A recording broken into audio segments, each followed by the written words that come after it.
ஜெயலலிதா தனது கடைசி காலம் வரையிலும் முழு நம்பிக்கை வைத்திருந்த ஒரே விசுவாசி ஓ பன்னீர்செல்வம் என்பது அனைவரும் அறிந்ததே.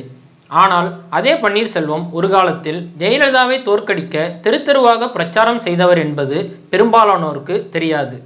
ஆம், 1987இல் எம்ஜிஆர் இறந்ததும் அதிமுக இரண்டாக உடைந்தது. எம்ஜிஆர் மனைவி ஜானகி தலைமையில் ஒரு அணியும், ஜெயலலிதா தலைமையில் ஒரு அணியும் உருவானது.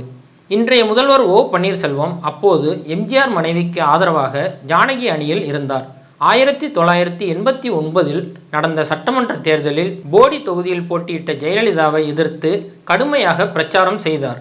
ஜெயலலிதாவை எதிர்த்து போட்டியிட்ட வெண்ணிற ஆடை நிர்மலாவை தனது வீட்டில் தங்க வைத்து அவர் வெற்றியடைய பாடுபட்டார்.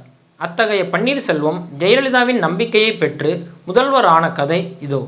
1951இல் ஓட்டக்கார தேவர் பழனியம்மாள் தம்பதிக்கு மகனாக பிறந்தார் பேச்சிமுத்து. ஆம், பன்னீர்செல்வத்தின் இயற்பெயர் பேச்சிமுத்து. 4 சகோதரர்கள் 3 சகோதரிகளுடன் பிறந்த பன்னீர் BA பட்டதாரி. பால் பண்ணை நடத்தி வந்த பன்னீர் நண்பர் விஜயனுடன் சேர்ந்து டீக்கடை ஆரம்பித்து வெற்றிகரமாக நடத்தி வந்தார். அடிப்படையில் எம்ஜிஆரின் தீவிர ரசிகரான பன்னீர் அவரால் ஈர்க்கப்பட்டு அரசியலுக்கு வந்தார். அதிமுகவில் இணைந்த பன்னீருக்கு நகர எம்ஜிஆர் இளைஞரணி செயலாளர் பதவி வாங்கி கொடுத்து பன்னீரின் அரசியல் வாழ்க்கைக்கு பிள்ளையார் சொல்லி போட்டார் பன்னீரின் ஆரம்பகால அரசியல் குரு கம்பம் செல்வேந்திரன். அவர் இன்று திமுகவில் உள்ளார் என்பது குறிப்பிடத்தக்கது. அரசியல்வாதிகளுக்கே உரித்தான அதிரடியும் ஆடம்பரமும் அறவே பிடிக்காத பன்னீருக்கு அமைதியும் பணிவும் அவரது அடையாளங்கள் ஆயின. பெரியகுளம் நகர செயலாளர், கூட்டுறவு வங்கி தலைவர் என படிப்படியாக வளர்ந்த பன்னீர்செல்வம் 1996ஆம் ஆண்டு பெரியகுளம் நகர்மன்ற தலைவர் ஆனார். 1999ஆம் ஆண்டு நடைபெற்ற நாடாளுமன்ற தேர்தல் பன்னீர்செல்வத்தின் அரசியல் வாழ்க்கையில் பெரும் திருப்புமுனையாக அமைந்தது.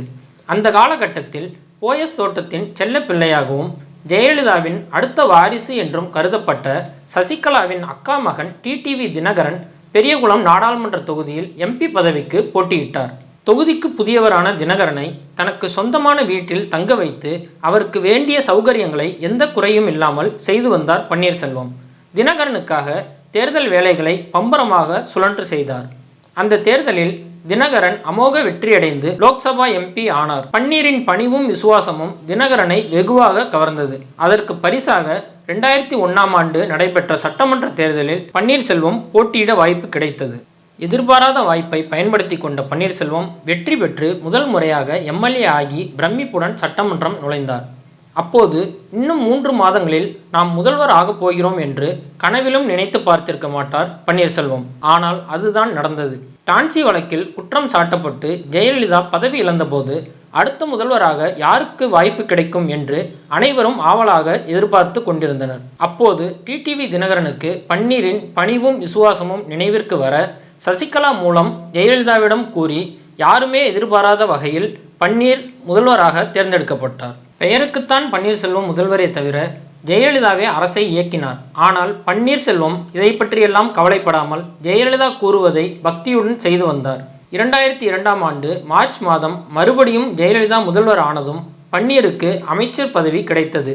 அது முதல் ஜெயலலிதா இறக்கும் வரையிலும் அவரது முழுமையான நம்பிக்கைக்கு உரிய நபராக திகழ்ந்து வந்தார் ஓ பன்னீர்செல்வம்.